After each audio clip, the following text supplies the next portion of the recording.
তার মানে কি আপনার জীবন ঝুঁকিতে আছে ভবিষ্যতে? অন্তত একদিনে 10টার বেশি নাম্বার থেকে সরাসরি হত্যার হুমকি দেওয়া হয়েছে, ভিন্ন ভিন্ন 10টা নাম্বার থেকে।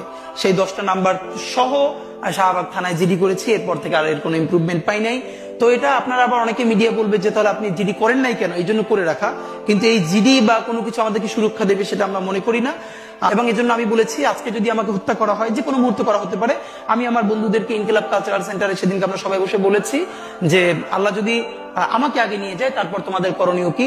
আমি আমার পরিবার এবং আমার ভাই বন্ধুদেরকে ডেকে বলেছি যে আল্লাহ আমাকে নিয়ে গেলে করণীয় কি হবে।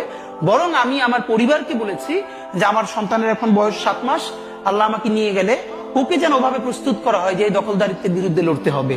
আল্লাহ ওকে যদি বড় করে ওর সন্তান দখলদারিত্বের বিরুদ্ধে লড়বে, এই স্পিরিট যেন ওকে দেয়া হয়, এটা আমি আমার পরিবারকে বলেছি। সে আছে। আর একটা মজার ব্যাপার হলো যে আমি যখন ইনসাফের লড়াই করি তখন তো সেখানে পরাজয়ের কিছু নেই।